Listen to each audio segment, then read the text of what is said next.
For 10 years, I believed I was the burden my family carried. Then my grandfather asked one question at dinner, and I realized I wasn't the weight. I was the paycheck they'd been cashing in secret. You are welcome. If this is your first time, then do well to subscribe so you won't miss any of our family revenge story. My name is Venessa and this is my story. But let me take you back to before I knew. Back when I still apologized for existing. I lived in the guest room of my parents' house, the one with the slanted ceiling and the window that never fully closed.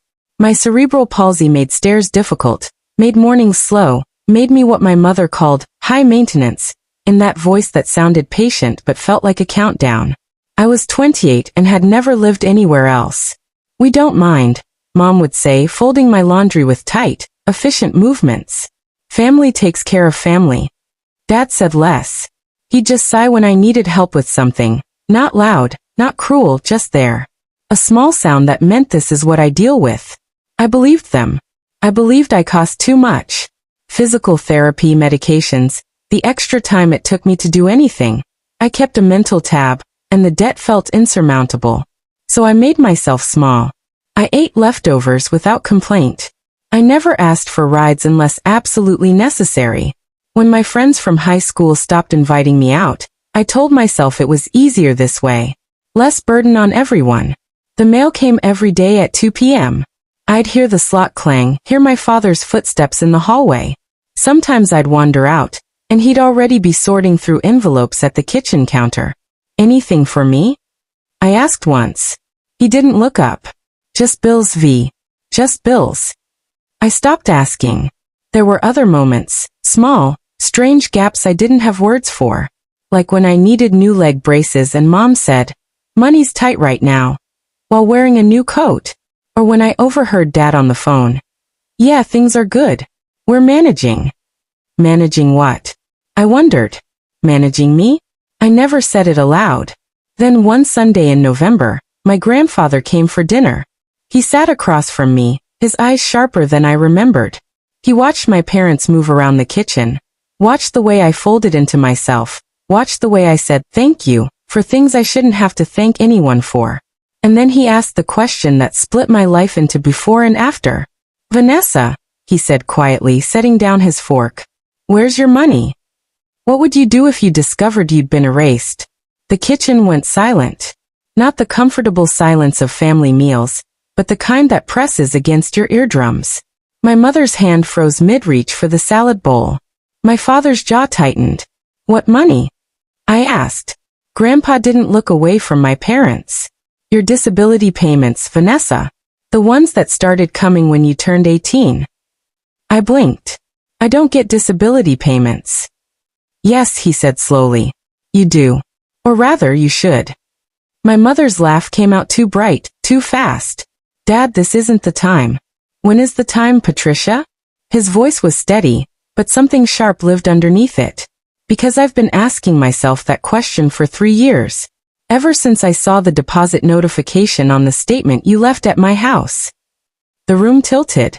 I looked at my father. He was staring at his plate like it held answers.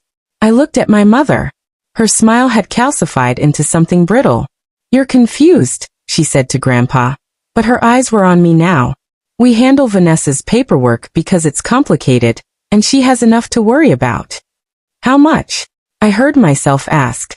"Vanessa, sweetheart." "How much?" Grandpa answered. "Around $1,400 a month. For 10 years. I did the math in my head. The numbers climbed and climbed until they didn't feel like numbers anymore. They felt like years. Like the apartment I never rented. Like the adaptive equipment I never bought because money was tight. Like the college classes I never took because I couldn't afford them. $168,000. My hands were on the table. I watched them there, pale and still, like they belonged to someone else. "We used it for household expenses," my father said finally. His voice was defensive, almost irritated. "You live here. You eat here. Someone has to pay for." "For me," I finished. He didn't deny it. My mother reached across the table. I pulled back before she could touch me. "You made me feel like I owed you everything," I said. The words came out quiet, which somehow made them worse. You made me feel like existing was a debt I could never repay. She opened her mouth, closed it, opened it again. Nothing came out. Grandpa stood. I have someone you need to meet, Venessa. Her name is Diana. She's an auditor. I looked at him, then at my parents. Then I nodded. Should she expose them, or just disappear? I didn't sleep that night. I lay in the guest room with the broken window, listening to my parents move through the house below me. Their voices were muffled but urgent. My mother's rising in pitch, my father's cutting her off. I couldn't make out the words. I didn't need to. At 3 a.m., I opened my laptop. The screen's glow turned my room blue. I typed slowly at first, my fingers uncertain. Disability benefits fraud family. Then, how to prove financial abuse. Then, can parents steal disability payments? The search results came back in waves. Forums, legal aid websites, government portals with bureaucratic language that took 3 readings to understand. I opened tab after tab, my eyes burning, my chest tight. There were others. So many others. A woman in Oregon whose brother had taken her SSI for 5 years. A man in Florida whose conservator, his own aunt, had drained his accounts. The stories were clinical, procedural, but underneath the legal jargon I could feel their rage, their disbelief, their shame. I should have known, one person wrote. How did I not know? I closed that tab. By dawn I had a list. Not a revenge plan, nothing that dramatic. Just steps. Small, methodical actions I could take without confrontation, without theatrics. 1. Request my Social Security earnings statement. 2. Contact the Social Security Administration directly. 3. Document everything, dates, amounts, conversations. 4. Talk to the auditor Grandpa mentioned. I didn't write tell my parents I know. That felt too big, too volatile. Instead I wrote, decide if I want them to know I know. My mother knocked on my door at 7 a.m. Venessa? Can I come in? I closed the laptop. I'm still asleep. A pause. We need to talk, sweetheart. Later. Her footsteps retreated. I opened the laptop again. There was an email I'd drafted but not sent, to the Social Security fraud hotline. My cursor hovered over the send button. Not yet. First I needed proof. Not for them. For me. I needed to see the numbers in black and white. Needed to hold the documentation in my hands before I could trust that this wasn't some paranoid break from reality. I needed to know I wasn't the burden. I was the theft. Grandpa called at noon. Diana can meet you Thursday. 2 o'clock. I'll drive you. Okay, I said. V. Yeah. You don't owe them an explanation. I didn't respond, but I saved his voicemail. What would you do with the proof? Diana's office smelled like printer toner and bad coffee. She was younger than I expected, mid-30s, sharp suit, sharper eyes. She didn't smile when Grandpa introduced us, just gestured to the chair across from her desk. Tell me what happened, she said, pen already moving across a legal pad. I told her. The dinner. The 10 years. The $168,000. My voice stayed flat, factual. If I let emotion in, I'd break. Diana didn't interrupt. When I finished, she slid a form across the desk. This authorizes me to request your payment history from Social Security. I'll need your signature. I signed. How long will it take? Grandpa asked. 2 weeks for the records. Then we build the case. Diana looked at me. I need to be clear about something, Venessa. If we pursue this, it becomes official. There will be investigations. Potentially legal consequences for your parents. Good, I said. She studied me. Most people hesitate. I'm not most people. No, she agreed. You're not. Back home, I moved differently. Quieter. I started keeping a journal, dates, conversations, every time my parents mentioned money or made me feel like a burden. Evidence. My mother tried again. Sweetheart, about what your grandfather said. I don't want to talk about it. We can explain. I said no. She flinched. I'd never said no to her before. Not like that. My father stopped trying altogether. He just watched me across rooms, his jaw tight, his eyes calculating. He knew something had shifted. One night, I found him in the hallway outside my room, just standing there.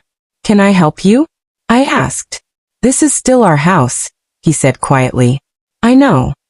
You're still our daughter." I looked at him for a long moment. "Am I?" He didn't answer. I closed my door, locked it for the first time in 10 years. Should she confront them now, or wait for the evidence? The envelope arrived on a Tuesday. Diana's return address. Inside, 43 pages of payment history, each line a month of my life reduced to numbers. Recipient, Venessa Mitchell. Payee, Robert and Patricia Mitchell. Amount, $1,427. Every month. For 10 years. My name. Their account. I sat on my bed and read every page. Not because I needed to, the first page told me everything. But because I needed to feel it. To let each line burn. Then I started remembering. I was 19. I'd asked about getting a job, something part-time I could manage. My mother had looked horrified. "Sweetheart, you'd lose your benefits. We'd lose everything." I'd believed her. Stayed home. Stayed small. I was 23. My college friend offered me her couch in the city, said I could stay as long as I needed. I'd been so excited I could barely sleep. My father sat me down the next morning. "What about your medical appointments? Your prescriptions? You think you can handle all that alone?" I'd said no. Stayed home. Stayed small. I was 26. I met someone online, someone kind who didn't see my disability first. We talked about meeting. About maybe eventually living together. My mother cried. "After everything we've sacrificed for you, you just leave? Just abandon us?" I'd broken up with him that week. Stayed home. Stayed small. They didn't just take my money. They took every possibility. Every version of myself I could have been. They kept me small because small meant dependent, and dependent meant they kept cashing checks with my name on them. I looked at the 43 pages spread across my bed. Then I took a picture. Backed it up 3 times. Diana called that evening. "Did you get it?" "Yeah." "What do you want to do?" I looked at my closed door. My locked door. Everything. "What would you burn down to reclaim yourself?" Diana came to the house 3 days later. Unannounced. My mother opened the door. "Can I help you?" "I'm here to see Venessa." I appeared at the top of the stairs. "Let her in." My mother's face went pale. She stepped aside. We sat in the living room, me, Diana, and Grandpa, who arrived 10 minutes later like he'd been waiting for the signal. My parents hovered in the doorway, unsure whether they were allowed in their own space. Diana opened her briefcase. "I've filed a report with Social Security's Office of the Inspector General. They're opening an investigation into representative payee fraud." My father's face turned to stone. "We didn't commit fraud. We used that money to support her." "Then you'll have receipts," Diana said calmly. "Documentation showing how every dollar was spent on Venessa's care, housing, and medical needs." "Right." Silence. "That's what I thought." She pulled out another document. "Venessa is also filing for a change of payee status. As of next month, all benefits will be deposited directly into an account under her name only." My mother's voice cracked. "She can't manage money. She doesn't understand." "I understand perfectly," I said. It was the first time I'd spoken directly to them since the dinner. My voice didn't shake. Diana handed me a business card. "This is a disability rights attorney. She works on contingency. If you want to pursue restitution." "I do." My father stood abruptly. "You're going to destroy this family over money?" I looked at him. Really looked at him.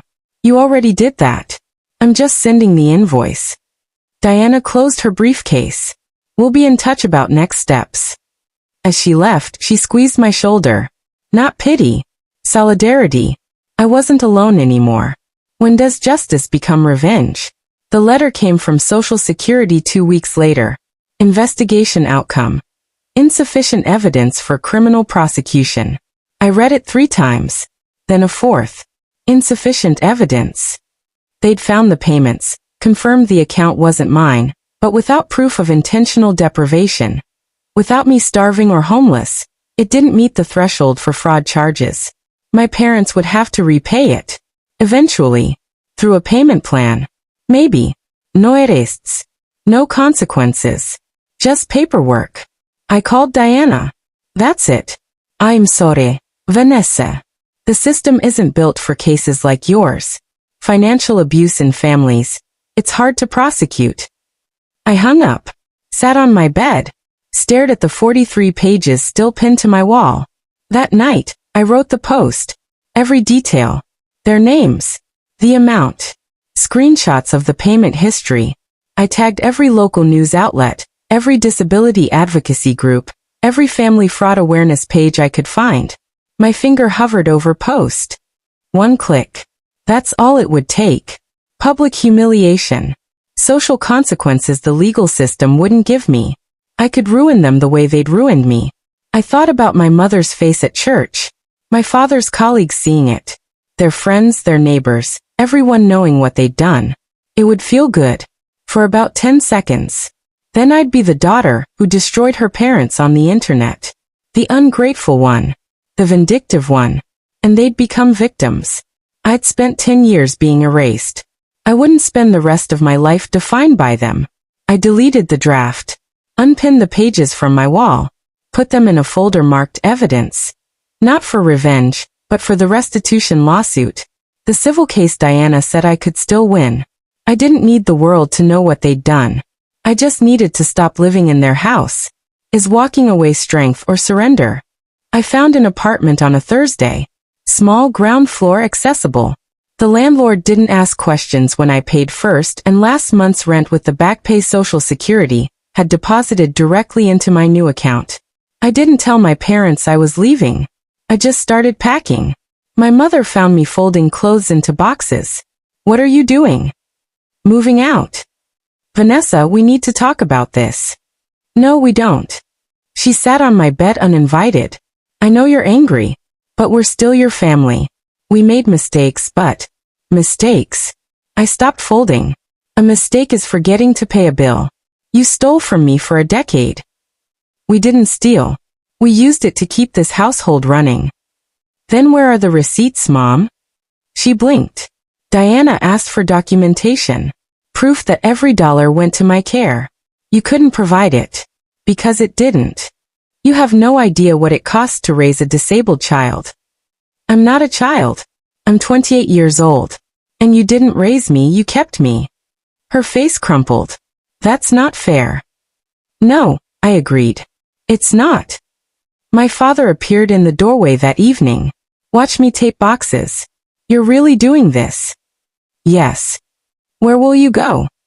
I have an apartment. With what money? I looked at him. My money. The money I've been entitled to for 10 years. His jaw tightened. You think you can just leave? Just walk away from everything we've done for you. You didn't do it for me. You did it to me. That's... I found the second account. He froze. Diana's forensic accountant found it. The savings account you opened in 2019. The one where you deposited extra payments when my benefits increased. I pulled out a printed statement. $23,000. Just sitting there. He didn't deny it. Didn't explain. Just stared at the paper like it was a weapon. I'm taking you to civil court, I said quietly. For full restitution. All of it. We're your parents. You were supposed to be. I left on a Sunday morning. Grandpa's truck. 4 boxes. 1 suitcase. My mother stood on the porch, crying. My father stayed inside. I didn't look back. Not because I'd forgiven them. Because I was finally free to stop trying. Was this justice? Or just survival? The apartment was quiet. Not the oppressive silence of my parents' house. The kind weighted with unspoken resentment and calculated sighs. This was different. This was mine. I sat by the window on a Saturday morning, drinking coffee I'd bought with my own money. The cup was warm in my hands. Steam rose in lazy spirals. My phone buzzed. Grandpa, proud of you. I typed back. I exist now. 3 words. But they felt like the first true thing I'd said in years. The civil case would take months. Diana said we had a strong claim. The hidden account, the lack of documentation, the the pattern of control. My parents hired a lawyer who sent letters about family reconciliation and misunderstandings. I didn't respond. I started physical therapy at a new clinic. The therapist asked what my goals were. I want to be stronger, I said. She smiled. We can do that. One evening, my mother called. I stared at her name on the screen for 3 rings before declining. She left a voicemail. I deleted it without listening. Maybe someday I'd be curious. Maybe someday I'd want closure, or an apology, or some explanation that made sense. But not today.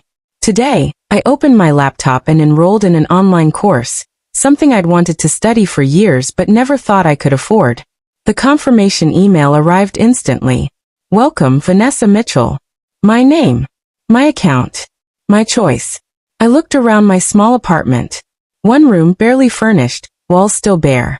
It wasn't much. But it was the first place I'd ever lived where I didn't have to apologize for existing. I pulled out my bank card, the one with only my name on it, and ran my thumb across the embossed letters. Then I smiled. Not because I'd won. Because I'd finally started. Was revenge worth it? Thanks for watching my story to the end. Please subscribe so you won't miss any of our mind-blowing family revenge drama.